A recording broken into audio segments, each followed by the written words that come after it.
Quiero mucho su país y me encanta su comida.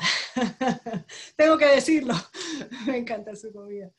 Así que, así mismo, somos no solo colegas, somos también vecinos, siendo nativa de Colombia, allí vecinitos, y también somos hermanos en Cristo. Así que muy contenta de estar con ustedes en esta mañana. Muy bien, pues el día de hoy vamos a hablar de un tema que para mí es fascinante. Déjenme decirles que por años, esto ha sido un tema que he investigado y que he reflexionado mucho sobre ello y lo he traído a mi práctica docente. Yo de verdad espero de todo corazón que esto sea de bendición para todos ustedes, y si me permiten voy a empezar con una palabra de oración. Padre, grande es tu misericordia. Yo te doy gracias por esta oportunidad y ruego, Dios mío, que me bendigas, que yo pueda transmitir, Señor, tus ideas, tus pensamientos, y que bendigas a cada uno de mis colegas, Señor, amigos y hermanos aquí presentes, y que esto sea, Señor, solo para bendición y crecimiento, no solo nuestro, sino de nuestros queridos estudiantes. Te lo pedimos en el nombre de Jesús. Amén.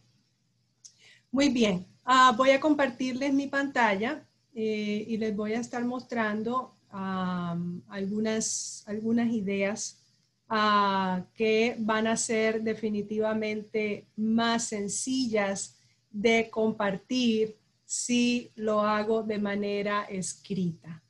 Vamos a ver, aquí está, muy bien. Aquí quiero ahora compartirles la pantalla. Ok, aquí, bien. Ajá. Bueno, allí deben estar viendo mi pantalla.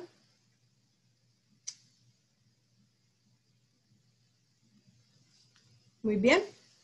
Y vamos a iniciar. Y quiero iniciar con una pregunta. Voy a poner aquí mi cronómetro para no pasarme del tiempo. ¿Para qué preparamos a los estudiantes? Esa es una pregunta que nos hacemos, por lo menos yo me he hecho, ¿no? ¿Para qué los preparamos? ¿Para qué trabajamos con ellos? ¿Los preparamos para pensar? Esto no tiene una sola respuesta, esto puede tener múltiples respuestas. No es que hayan unas buenas y otras malas, ¿no? Para pensar, pues evidentemente, ¿no? Estamos enseñándoles un pensamiento crítico, así que pensar definitivamente. Para adquirir conocimientos, pues también. Hay un pensamiento que voy a leer más adelante que dice que el conocimiento es poder. Entonces, adquirir conocimientos, vaya, por supuesto, ¿no? Para eso estamos. ¿Los preparamos para servir? Sí, evidentemente es uno de los objetivos de nuestra educación adventista, educar para servir. Pero yo quiero ir hoy más allá, un punto más allá, un nivel más allá de estos conceptos, de estas ideas. Y quiero que me acompañen, por favor, en este viaje, en esta jornada que vamos a hacer. Voy a ir llevándolos por una línea de pensamiento para luego al final darles unas recomendaciones más prácticas en cuanto a lo virtual. Pero inicialmente quiero empezar con esto del rol del educador, el rol del educador. Entonces, esto van a ver que he tomado varias ideas del espíritu de profecía, que es fundamental para nosotros y para nuestra educación. Y miren esta idea. La verdadera educación significa más que seguir cierto curso de estudios. Es amplia, incluye el desarrollo de todas las facultades físicas y mentales. Es una preparación para el cumplimiento de los deberes de la vida. Y subrayo los deberes de la vida por una razón. Así que ella se refiere, la señora White, a preparar para los deberes. Luego dice, nuestras escuelas, fíjense bien lo que dice aquí, nuestras escuelas son un espectáculo a los ángeles y a los hombres. El conocimiento de las ciencias de todo tipo es poder, lo que acabamos de decir. Y es el propósito de Dios que se enseñe ciencia avanzada en nuestras escuelas como preparación para la obra que ha de preceder las escenas finales de la historia de la tierra. Así que ella está hablando de una obra y que esa obra precede las escenas finales de la historia de la tierra. Y la pregunta que surge es, en cuanto a la obra, ¿cuál es esa obra? Y podemos pensar en diferentes clases de obras, ¿no? Pero vamos a ver cuál es la obra mayor a la que nos ha llamado el Señor. Y la otra pregunta que me surge es, ¿se está preparando a los estudiantes para la obra que ha de preceder los tiempos finales? ¿Estamos logrando hacerlo? Vamos a ver cuál es esa obra. Y esto se encuentra en Mateo 25. Entonces el rey dirá a los de su derecha, venid, benditos de mi Padre, heredad del reino preparado para vosotros desde la fundación del mundo. Porque tuve hambre y me diste de comer, tuve sed y me disteis de beber, fui forastero y me recogisteis, estuve desnudo y me cubristeis, enfermo y me visitasteis, en la cárcel y vinisteis a mí. Así que la pregunta es, ¿esta obra que nos ha dejado el Señor para que hagamos aquí en la tierra, se está cumpliendo?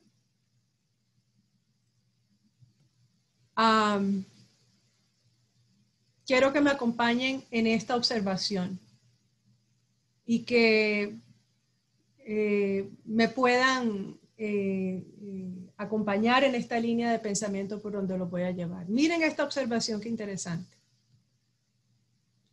Se ha observado cuántos estudiantes, alumnos, asisten a la universidad y se gradúan, cuánto dinero se gasta, cuántas horas de estudio se emplean y el impacto que tiene en las naciones.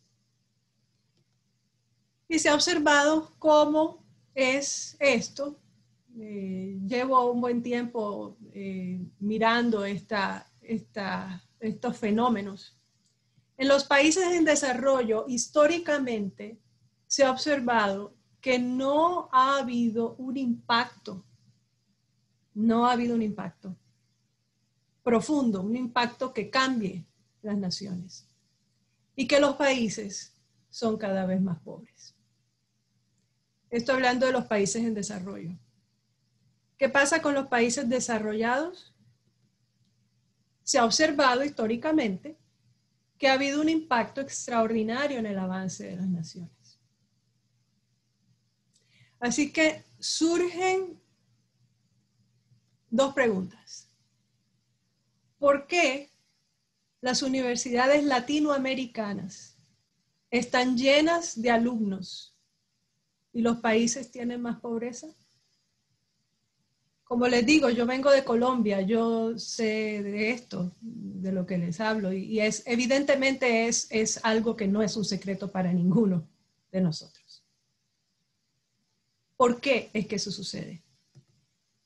¿Y por qué las universidades del norte de Europa, Canadá, Estados Unidos, es decir, vea Alemania, vea Dinamarca, están llenas de alumnos y han sido potencias mundiales? ¿Por qué? ¿Qué pasó? ¿Es que no tenemos los recursos? Claro. ¿Es que no tenemos la misma capacidad mental? Claro, claro que sí. Dios nos ha dado a todos por igual. Y los recursos están dados, ya están allí, para que nos sirvamos con la cuchara grande. Entonces, ¿qué pasó? Así que aquí quiero que me acompañen en este recorrido histórico de 10 minutos, donde voy a abarcar, ya lo van a ver, ustedes muy seguramente han escuchado de esto, y lo voy a hacer brevemente, muy brevemente. Voy a abarcar varios siglos en cuestión de minutos. Voy a referirme a dos tipos de pensamiento que son diferentes. Uno es el pensamiento hebreo. El pensamiento hebreo piensa que, bueno, considera que Dios habita en todo, incluyendo la materia, es decir, Dios está en la creación, hizo los árboles, los océanos, eso es algo que es así. Y está en ese pensamiento, no hay problema con eso. Cree en el trabajo manual, cree en la adquisición de bienes. La prosperidad no entra en conflicto con lo espiritual, es decir, el hecho de ser próspero no quiere decir que usted sea menos espiritual, si es próspero, o viceversa, o sea, no hay un conflicto, no hay un conflicto. La Biblia muestra ejemplos en muchas partes. Jesús trabajaba con carpintería. Jesús dio panes y peces, resucitó muertos, sanó enfermos. Es decir, él trabajaba con el cuerpo, con la materia, con las cosas, ¿no? Y predicaba en parábolas, daba enseñanzas profundas a partir de la naturaleza, a partir de lo que sucedía en las cosas prácticas del día a día. Los hebreos podían más fácilmente creer en un Dios hecho carne, porque ellos no tenían problema con la materia, o sea, Dios hecho carne, ellos podían creer eso más fácilmente que otros que tenían otro tipo de pensamiento. Y muchos, si usted se da cuenta, es evidente, muchos de los judíos y los árabes son prósperos, eso se sabe. Muchos de los judíos son premios Nobel de matemáticas, de física, en fin. Y son prósperos porque parten de este pensamiento. No tienen problema con la materia, no tienen problema con trabajar la tierra, con la agricultura. Eso es el pensamiento hebreo. Ahora, está por otro lado el pensamiento griego. Y el pensamiento griego tiene como base una filosofía llamada el estoicismo, seguramente la habrán escuchado, que inició alrededor del 300 a.C. en Grecia. Sócrates, Platón, Aristóteles eran sus mayores proponentes. ¿Y qué enseña? Enseña que la virtud se basa en el conocimiento. La virtud se basa en el conocimiento. Favorece el mundo de las ideas, la lógica, la filosofía y en general hay un rechazo hacia lo material. Es decir, lo que importa es las ideas y el conocimiento. El autocontrol, la apatía, es decir, ser objetivo y no emocional, se usan como medio para rehuir el sufrimiento. Hay que liberarse de las pasiones, buscar lo racional, fomentar la autodisciplina, en este caso para fomentar la felicidad. Y haciendo esto, yo misma me identificaba con algunos de estos pensamientos y decía, wow, yo no había identificado de dónde venían estos conceptos. Hay un desprendimiento, esa es la palabra clave, el desprendimiento de todo universo que no es espíritu, a no tener vínculos humanos cercanos. Y pues este pensamiento se extendió al Imperio Romano. Marco Aurelio, emperador romano, él se encargó de traerlo al imperio y fue finalmente adoptado por la Iglesia tradicional católica. Se convirtió entonces en el ascetismo, que fomenta la abstinencia voluntaria de placeres mundanales. Así que vemos, por supuesto, en Perú, Colombia, México, grandes centros de la iglesia tradicional, se ven grandes catedrales, grandes lugares, pero uno no sabe qué sucede de ahí hacia adentro, ¿verdad? Grandes monasterios y la gente, los monjes o sacerdotes o monjas retirados, ¿no? La vida retirada, hay que retirarse. Hay un voto de pobreza. La pobreza se considera una virtud porque hay que ser humildes. Es lo que se piensa en este tipo de creencias. Hay que fomentar el celibato y por supuesto el misticismo, en la literatura evidentemente se evidencia el misticismo, ¿no? Toda esta relación, todo es espiritual, materia, yo no me relaciono, yo me aparto, todo es ideas, abstracción. La materia no se incluye en la vida, aunque la tierra produce. Y los recursos están afuera, pero se vive en escasez. Increíble, ¿no? Aunque los recursos están allí, escasez es lo que prima.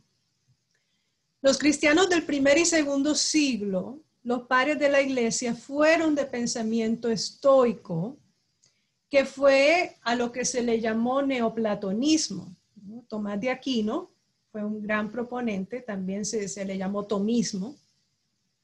Así que este concepto gobernó a la iglesia durante la Edad Media.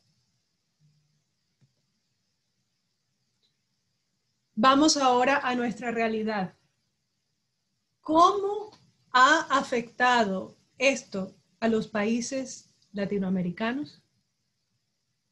El estoicismo fue transmitido al continente americano a través de la iglesia tradicional católica con el descubrimiento de América por parte de España. Por eso usted ve la gran diferencia entre países colonizados por España, países colonizados por ingleses u otras, ¿sí? Que tenían otro tipo de pensamiento. Y eso es evidente. Se inculcó en la mentalidad de la gente de tal manera, que se hizo parte intrínseca de la cultura y de la genética del individuo. O sea, esto ha penetrado tan y tan profundo que ni nos damos cuenta. Que es como un pez que está en el agua y no se da cuenta que está en el agua. Y usted le dice al pez agua y el pez no lo ve, porque simplemente es lo que respiramos, es lo que se ha inculcado, y la cultura ya se convirtió en eso. Y la pregunta que surge es ¿por qué? O sea, que evidentemente esto de esta escasez, Dios no es un Dios de escasez. Entonces, ¿quién provocó esto? ¿Quién trajo todas estas ideas? Pues el enemigo se lo propuso. ¿Con qué fin? Con el fin de que sus hijos andaran comiendo del polvo, pudiendo servirse con la cuchara llena. Y ha tenido gran éxito, pero el Señor está tratando de siempre abrir nuestros ojos y que veamos y que podamos hacer algo y hacer una diferencia. Y vamos ahora a hablar de educación específicamente. Ya que entendemos este panorama, ya que hemos puesto la mesa, vamos a ver esto cómo se aplica en educación. Muchos jóvenes se gradúan y no tienen metas. ¿Usted se ha dado cuenta? Yo me he dado cuenta. Déjeme decirle, yo trabajo en una institución pública del estado de Texas y trabajo con estudiantes, muchos de ellos de extracción centroamericana o mexicana, por la cercanía aquí geográfica. Y yo lo noto. Muchos de ellos están en mis clases porque quieren ser maestros de español, literatura, y no tienen metas, no tienen visión de proyectos, y por lo tanto sus naciones no se impactan. Y es lo que observo que es el mismo problema en Latinoamérica. No se impacta la nación como tal. Quizás uno o dos se hacen prósperos, pero eso es todo. Uno o dos. Miren lo que dice la señora White en este apunte. Muchos estudiantes están tan apurados por completar su educación que no son cabales en nada de lo que emprenden. la mayoría dejan de entender el verdadero objetivo de la educación. Se aplican al estudio de las matemáticas o de las lenguas, mientras descuidan el estudio mucho más esencial. ¿Para qué? Para la felicidad y el éxito de la vida. Muchos que pueden explorar las profundidades de la Tierra con el geólogo o atravesar los cielos con el astrónomo no muestran el menor interés en el maravilloso mecanismo de su propio cuerpo. Otros pueden decir cuántos huesos hay en el esqueleto humano y describir correctamente cada órgano del cuerpo, y sin embargo son tan ignorantes de las leyes de salud y la curación de las enfermedades, atención, como si la vida fuera controlada por el destino ciego, en lugar de serlo mediante leyes definidas e invariables. Entonces, preparar a nuestros estudiantes con conocimiento, sí, maravilloso. Pero hay que explicárseles que la vida funciona a partir de leyes. ¿Cuáles leyes? Las leyes de salud, las leyes para la física, las leyes para las matemáticas, las leyes para la química, las leyes para las finanzas. Y que, como dice el Señor, si hicieres todas estas cosas que yo te mando, te irá bien. Te irá bien, porque es que funciona. ¿Cuánta gente que no tiene a Dios aplica estas leyes y les va bien? Muchos son veganos y no creen en Dios. Muchos son millonarios y no creen en Dios. ¿Por qué? Porque aplicaron las leyes que ya están, Dios ya las dejó y funcionan. Entonces nuestra educación, especialmente nuestra educación adventista, tiene que ir de la mano con ayudar a los estudiantes a tener esa visión de cómo funciona el universo, cómo funciona el mundo y cómo Dios ha dejado para que nosotros seamos los que manejemos la vida. No quedarnos esperando oportunidades, sino hacer. La responsabilidad del docente. Vamos a hablar del rol de nosotros, nuestro. La educación de los jóvenes es una obra importante y solemne. El gran objetivo debería ser el desarrollo del carácter, que la persona pueda estar preparada para cumplir los deberes de la vida presente. Si los maestros, atención, sintieran plenamente su responsabilidad, y yo me incluyo, veríamos hoy un estado diferente de las cosas en el mundo. Pero son demasiado estrechos en sus opiniones y propósitos, no se dan cuenta de la importancia de su obra ni de sus resultados. ¡Wow! Esto, déjenme decirles, yo soy la primera que me aplico esto, yo. Sí soy consciente de mi influencia en mis estudiantes y que al tenerla, yo estoy influenciando el mundo, la nación donde vivo. ¿Sí será que soy consciente? Tenemos en nuestras manos el futuro del mundo, queridos colegas.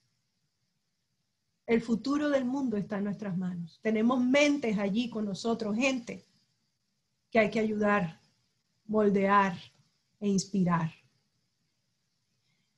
Educar personas de influencia. Mire lo que dice esta cita. Los hombres en quienes se desarrolla esta facultad de pensar y hacer. Ella siempre habla, porque Elena de White era de pensamiento hebreo.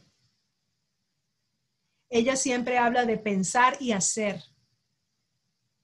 Estos son los que llevan las responsabilidades, los que dirigen empresas, los que influyen sobre el carácter.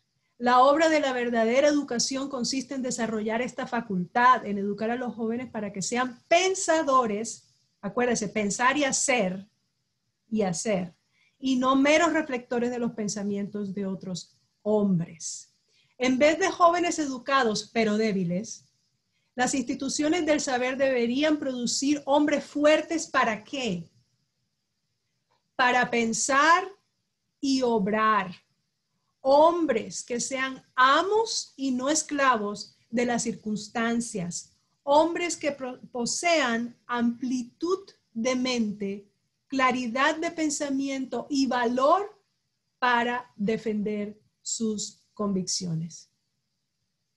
Así que los estamos preparando para que sean amos o para que sean esclavos. Y déjenme darle un dato interesante. Gran porcentaje de la población vive como esclavos. Y esto es, quizá va a ser revelador para usted, para mí lo ha sido. Una persona que no pueda decir de su horario ni de su salario, sino que el lugar decide por usted, allá hay esclavitud. Y yo misma me digo, wow, ¿cómo hacemos? ¿Qué más podemos hacer? ¿Está eso mal? No es que esté mal, son decisiones. Pero si uno sabe que hay otras opciones, bueno, ¿por qué no explorarlas? ¿Cuáles son las otras opciones? Fíjese, el que vive parcialmente libre, que es un porcentaje mínimo de la población, son aquellos que tienen sus negocios, pero que su negocio depende de él. O sea, los médicos que tienen sus clínicas y tienen que estar ahí, si ellos no están, no funciona el negocio. Eso es una persona parcialmente libre. Y están los completamente libres. Los completamente libres no tienen horario, es decir, ellos tienen otras personas trabajando para ellos, hacen empresa y simplemente se expanden y se expanden. Ese es el porcentaje realmente mínimo de la población mundial. Así que podemos entrenarlos para que hagan parte de alguno de esos grupos, pero me gusta lo que ella dice aquí, que debiéramos producir hombres que sean amos y no esclavos de las circunstancias. Metas elevadas. Ella dice, instrúyase a los jóvenes en que su propósito consiste en alivianar el trabajo mediante las enseñanzas de mejores métodos y la fijación de metas más elevadas. Y voy a saltarme allí, que su parte es una tarea que beneficie al mundo. Es decir, esta es la visión de nuestra educación. Nuestra educación está fundamentada en estos principios que estamos leyendo. Y es una educación que simplemente debe beneficiar al mundo, debe tener un impacto en nuestras naciones, en nuestros países. La educación moldea la organización social. ¿Sí? El éxito en la formación de hábitos correctos, el progreso en lo que es noble y justo le dará una influencia que todos valorarán. En el mundo entero, la sociedad está en desorden y se necesita una transformación radical. La educación dada a la juventud moldeará toda la organización social. Interesante, ¿no? ¿Qué reto y qué responsabilidad tan grande tenemos como docentes y como docentes cristianos? Mire esta cita. Las facultades deben ser educadas para trabajar en forma armoniosa y de acuerdo con estas leyes naturales, las leyes naturales de las que ya hablamos. A esto se está refiriendo ella aquí. Los maestros de nuestras escuelas no pueden rehuir su responsabilidad. Fíjese bien lo que sigue. El orgullo puede conducirlos a los docentes a procurar que los estudiantes alcancen una elevada norma mundana de logros intelectuales.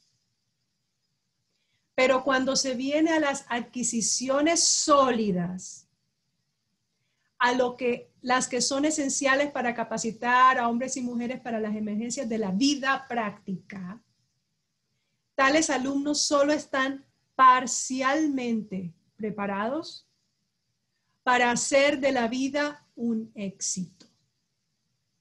Ay. Nos llama, esto más que una presentación es un llamado. Es un llamado y es un llamado que yo me he tenido que hacer a mí misma, primero. Porque si esto no aplica para mí, ¿cómo puedo esperar que se aplique a ustedes, queridos colegas. Es para todos nosotros. Su educación defectuosa a menudo los conduce al fracaso de cualquier ramo de trabajo que emprendan. Así que, ¿por qué es que necesitamos esto? Me devuelvo aquí. Fíjese usted, ¿por qué es que hay que inspirar a nuestros estudiantes, o sea, guiarlos, prepararlos para tener una visión más abarcante, para que ellos lleguen a desarrollar su potencial al máximo y puedan impactar su país? ¿Por qué? ¿Para qué? Porque haciendo eso, más gente se va a dar cuenta de lo que es un profesional cristiano. Que un profesional cristiano se diferencia de cualquier otro profesional.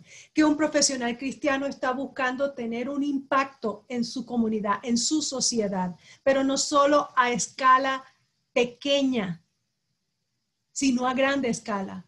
Porque tenemos un gran Dios que no piensa en pequeño, que siempre piensa en grande. Mira el universo. Y entre más profesionales como esos tengamos, más gente allá afuera en el mundo va a conocer quién es Jesús nuestro Señor. Que somos las manos y los pies de Cristo en esta tierra. Que Él nos ha dejado un legado para que hagamos cosas grandes, y para eso se necesitan recursos, para eso hay que trabajar, para eso hay que aplicar las leyes naturales que ya están.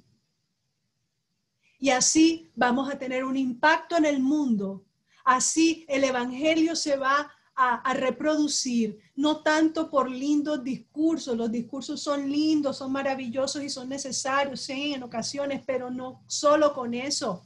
Lo que le habla más a alguien que está afuera, como hizo Jesús cuando vino. Primero sanó, primero ayudó en la necesidad y acompañado de eso le transmitió lo espiritual.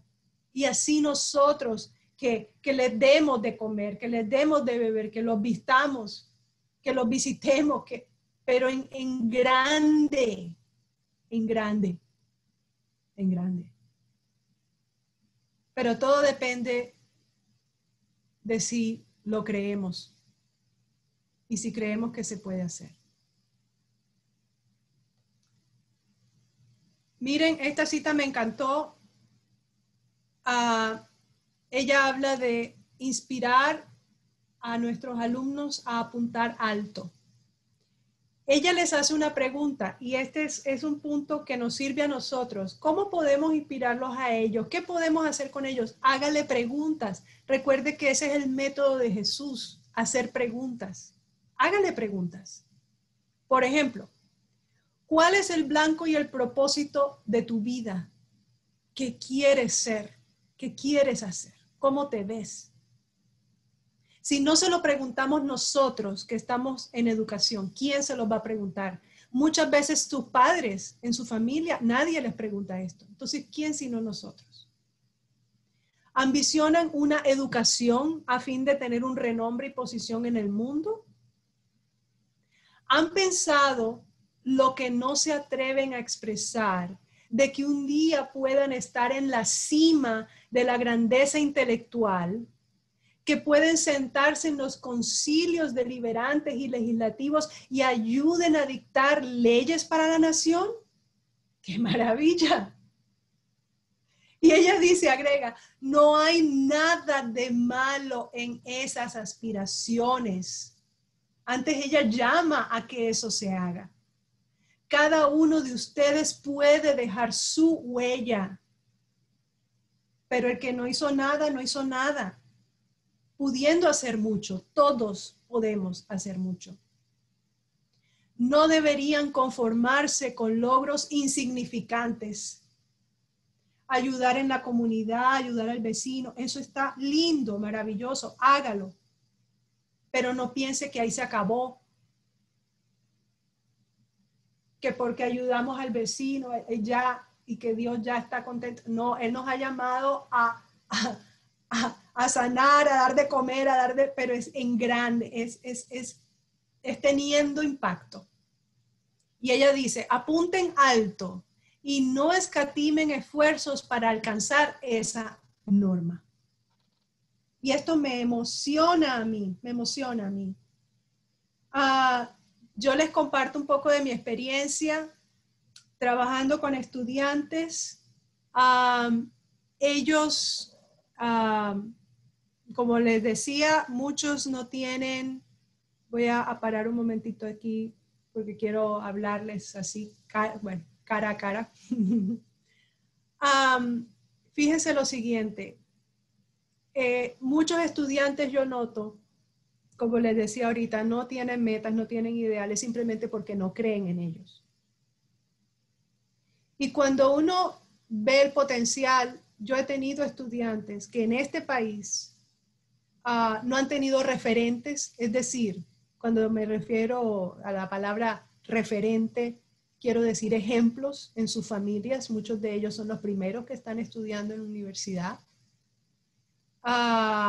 No tienen quien los anime, no tienen ejemplos, no tienen objetivos, pero yo les veo el potencial. Y he podido trabajar con ellos y les he hecho estas preguntas y les digo, ¿tú dónde quieres llegar?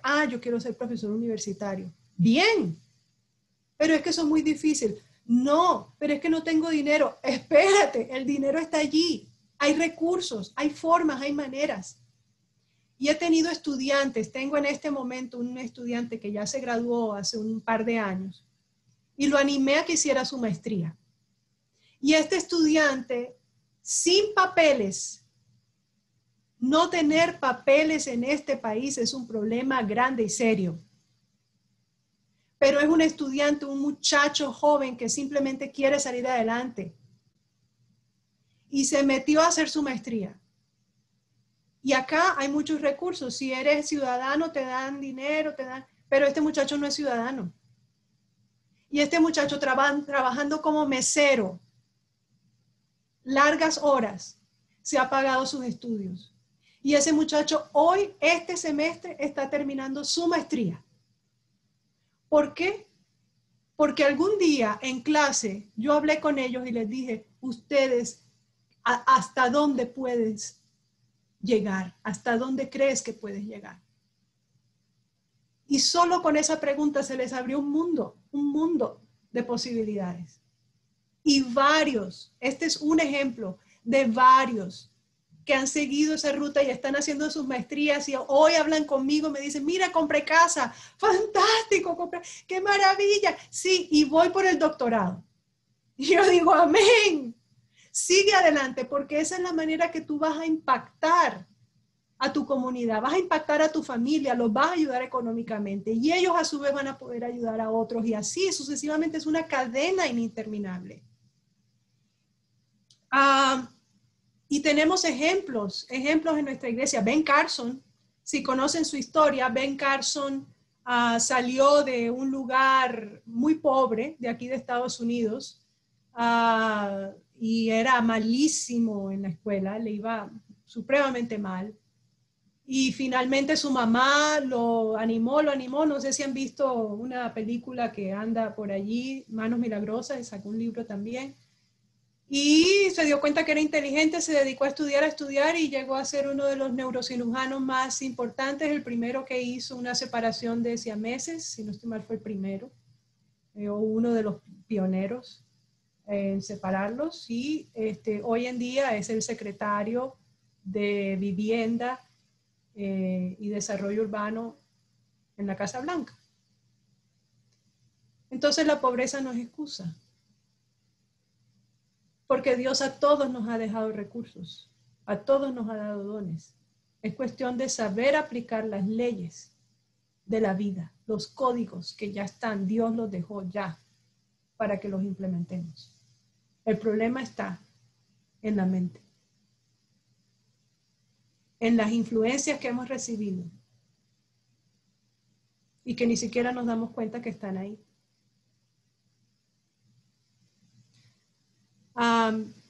Quiero terminar compartiendo unos tips.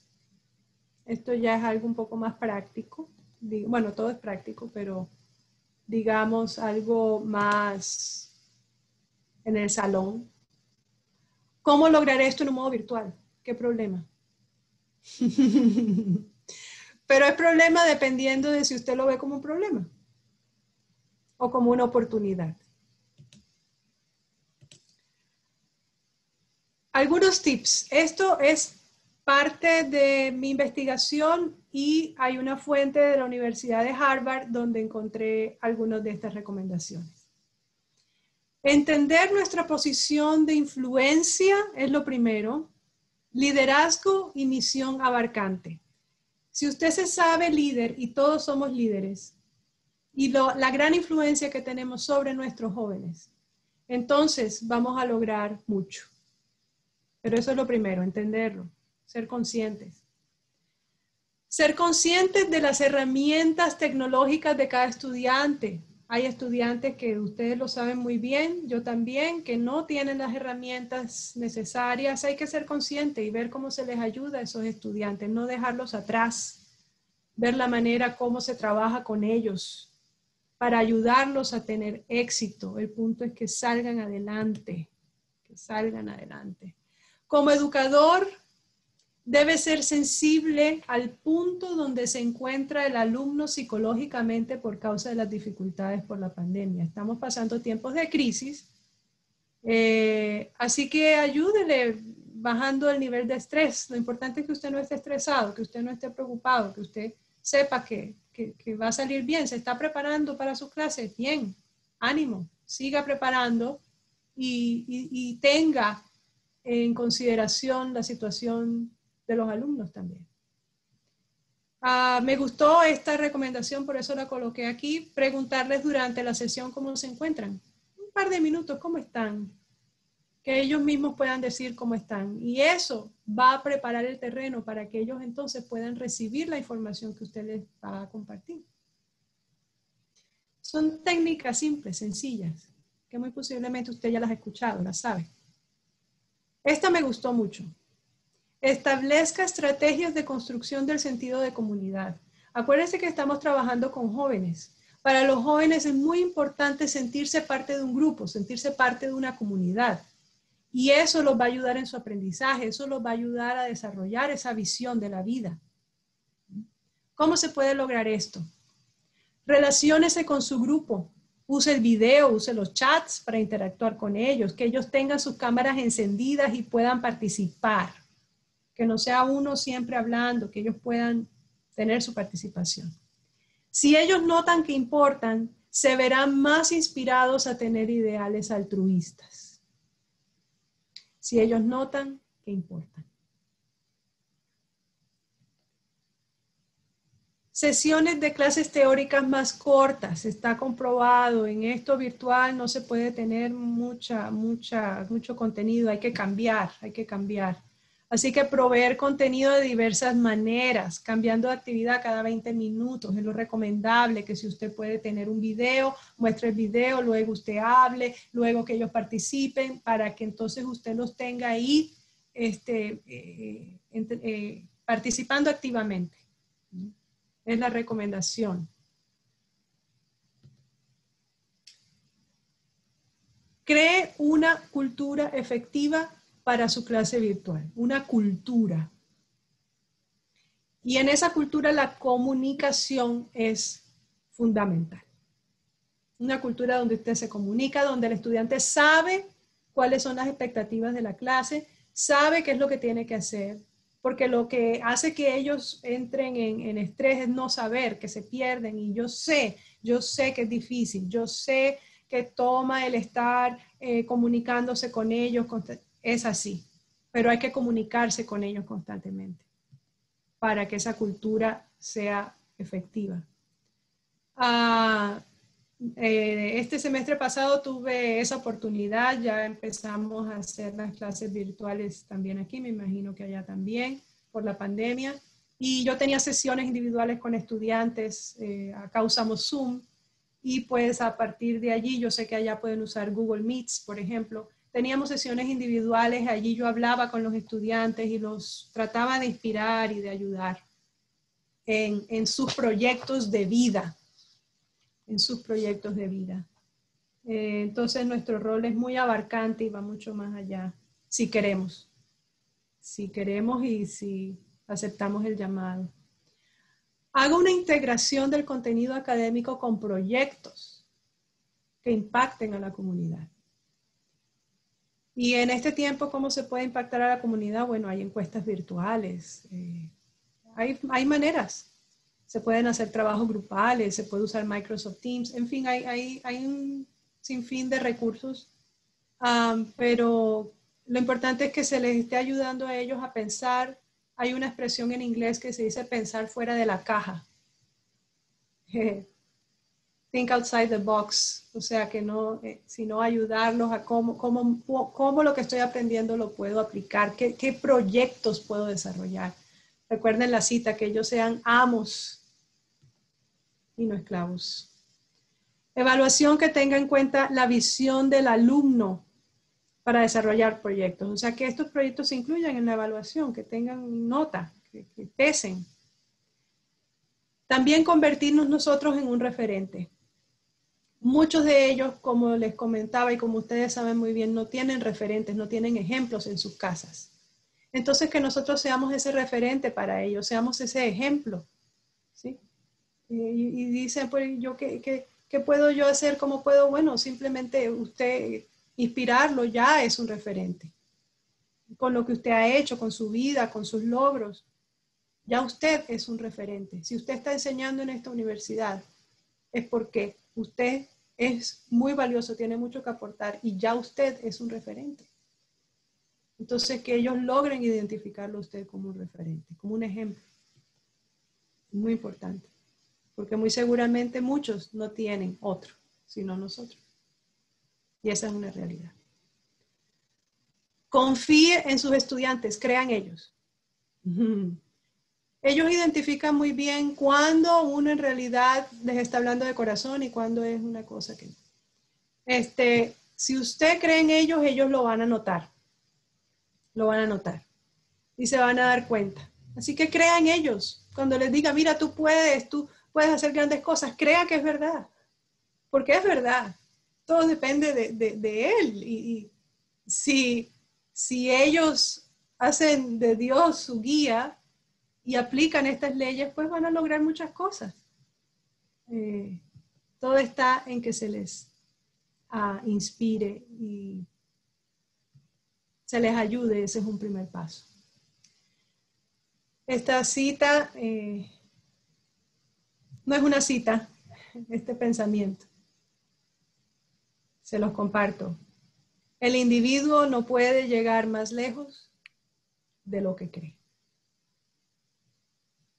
Así que con esto termino. Este es mi correo electrónico.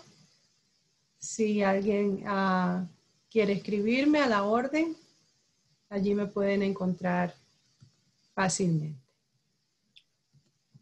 Muy bien. Momento de preguntas. Muchísimas gracias, doctora Cecilia Marrugo, por esta extraordinaria visión global para darnos tips importantes para el aula virtual. Mientras ustedes van escribiendo sus preguntas, resumimos el tema, diciendo que la doctora comenzó haciendo una pregunta. ¿Dónde está la diferencia entre países desarrollados y países en desarrollo si ambos tienen muchas universidades llenas de alumnos? Y nos contesta diciendo, es por el fondo cultural detrás de la cual, o en el fondo de estas dos realidades. Mientras en un país desarrollado tenemos en alguna forma la proyección de una cultura hebrea que recompensa lo material también después de lo espiritual, junto con lo espiritual, porque Dios está en lo espiritual y en lo material, y la prosperidad es deseable. Mientras tanto, los países en desarrollo están reflejando una dicotomía griega que se transformó a través del estoicismo en una forma de ser donde la pobreza y el menor logro son sinónimo de sencillez, son sinónimo de vida. Y de esto no nos podemos sacudir hace mucho tiempo. Y ella descubre la solución en los escritos de la pluma inspirada, cuando nos dice que una educación debiera ser primero una educación basada en la palabra de Dios, una educación práctica, una educación donde se inspire a los jóvenes a tener altas normas, altos blancos y sobre todo una educación que considere las leyes prácticas de la vida, las que traen felicidad, salud y progreso. Qué tremendo. Y la doctora terminó abriéndonos su corazón y mostrándonos algunos tips que el instructor de aula virtual debe contemplar. Crear un ambiente de comunicación, un ambiente donde el estudiante se sienta contento y feliz, un ambiente donde se dé un aprendizaje, pero no solamente basado en el conocimiento por conocimiento, sino que siempre termine en proyectos que se aplican a la comunidad, donde los estudiantes se sientan realizados por lo que han aprendido y han aplicado. Muchísimas gracias, doctora Cecilia Marrugo. Sus preguntas, por favor. Uno de nuestros oyentes participantes tenía una pregunta por allí. Decía, ¿significa esto que de acuerdo al periodista Oppenheimer debiéramos tener más cursos científicos que cursos de humanidades en nuestro currículum a fin de lograr esa educación en armonía con las leyes? Es una excelente pregunta. Es mi opinión a partir de lo que... Su micrófono, doctora, por favor. Oh, sí. Sí, se escucha, sí se escucha. ¿Sí? ¿Se escucha? Bien. ¿Me escuchan bien? Ahora Okay. sí. Ok. Es decir, evidentemente trabajando con las ciencias hay un trabajo con el cuerpo, con la materia. Es decir, ahí no hay ningún tipo de conflicto. Las humanidades pienso que también se pueden encauzar, y yo lo digo que trabajo en humanidades, se pueden encauzar de tal manera que no se queden en la retórica.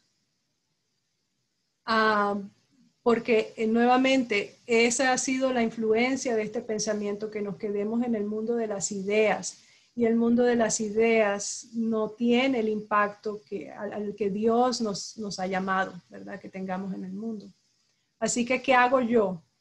Yo siempre traigo en mis clases, preparo todos mis materiales, exámenes, lecturas, escojo muy atentamente las lecturas, de tal manera que traigan enseñanzas a ellos, o sea, las bajo a cómo ellos pueden aplicarlo a su vida. ¿Qué enseñanza podemos sacar de aquí? Les estoy hablando de una manera muy somera, pero esto es de pensarlo. O sea, yo me he tomado años modificando, desde que he entendido estos conceptos, modificando mi manera de evaluación, modificando el contenido y hasta mis exámenes. Entonces, yo pienso que las humanidades evidentemente tienen, es decir, hay muchas formas en que se puede traer también a la vida práctica. Entonces, no se trata de quizás darle prioridad a las ciencias encima de las humanidades, no. Pienso que debe haber un balance y que en todo debe estar este enfoque de cómo es que yo puedo aportar con lo que sé, con mi conocimiento, y aportar en grande. Así, si estamos en educación, pues evidentemente hay mucho que hacer allí. Muchas gracias, doctora. Hay un comentario bien interesante aquí de uno de nuestros oyentes que vale la pena leer porque calza perfectamente con lo que la doctora está tratando de mostrarnos aquí. La tesis doctoral El pastor Horna dice, la tesis doctoral de Tim McIntosh, Liderazgo al estilo peruano, reafirma lo que la doctora Cecilia Marrugo está presentándonos, ese legado heredado de nuestro pasado inca y español. Esa mezcla más el legado estoico se evidencia en el tipo de liderazgo que tenemos en los niveles de nuestro país. ¿Cómo romper ese tipo de liderazgo, doctora Marrugo, a partir del aula? Usted nos ha mostrado que es importante enseñar a nuestros alumnos a pensar de causa-efecto, no a ser reflectores, a pensar en trascender el servicio, que es muy bueno en sí mismo, e ir más allá a aspiraciones altas, elevadas, ambiciosas, en el sentido sano de la palabra. Sí, gracias por la pregunta.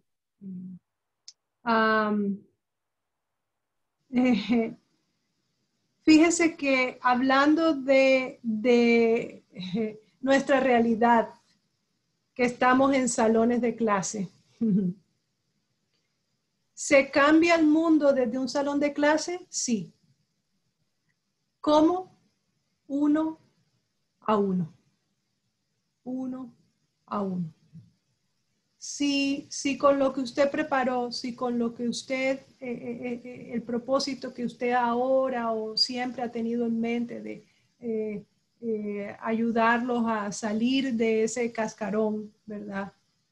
Usted busca las maneras de cómo impactar, aunque sea una persona, allí usted va a estar teniendo un impacto. Porque muchas veces quisiéramos ver mucho más, pero por lo menos 1 a 1. 1 a 1. Ahora, evidentemente el Perú tiene una gran riqueza y un gran legado, por supuesto. Los incas, un gran imperio. Eso es indudable. Así que, ¿cómo desligarnos de lo otro? Bueno, primero es entendiéndolo. Creo que estamos dando un paso. Si no se había dado antes, creo que hoy estamos dando un paso importante. Y es dándonos cuenta, como el pez en el agua, de que hay agua. Es dándonos cuenta. Ese es el primer paso. Y luego ver de qué manera. Yo he tenido el privilegio, gracias a Dios, de estar en una cultura de tradición hebrea. Porque esta nación fue creada con fundamentos cristianos aquí en Estados Unidos. Así que he tenido que desaprender muchas cosas que aprendí en mi país y que ahora estoy tratando de comunicarlas, tratando de llevarlas, y por eso ese es mi afán, y por eso me encanta hacer estos ejercicios que estamos haciendo, porque lo primero es ser conscientes, para responder su pregunta. Lo primero es hacernos conscientes, y lo segundo es ver si recibimos esto como un llamado y de qué manera podemos, 1 a 1, ir transformando mentalidades, ir cambiando. Pero nuevamente, nuestro contenido tiene que estar conectado con esa visión para que pueda tener un éxito más profundo. Muchísimas gracias por esta declaración final con la cual termina esta exposición y esta parte. Muchísimas gracias, doctora Cecilia Marrugo, que desde los Estados Unidos, una latinoamericana, nos ha compartido su experiencia transcultural en la cultura hebrea, la cultura americana, la cultura latinoamericana. Y con autoridad nos ha mostrado que los profesores podemos impactar la vida de nuestros estudiantes, aunque sea de uno, con la mejor metodología, 1 a 1, levantando sus aspiraciones y haciendo un impacto en ellos. Muchas gracias, doctora. Un aplauso para nuestra doctora y un saludo especial. A ustedes muchísimas gracias, de verdad que Un gran gusto, voy a estar enviando, le veo en el chat la ponencia, claro que sí, enseguida en breve se la estaré enviando al doctor Tito y van a tenerla disponible, claro que sí. Un gusto de todo corazón, gracias. Muchas gracias por eso. Continuamos ahora con el programa. Cómo no.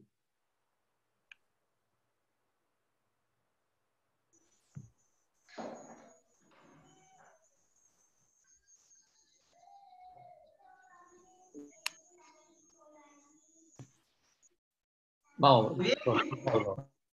Ahora sí, llegó el momento que estábamos esperando, la pausa activa número 2 de esta mañana.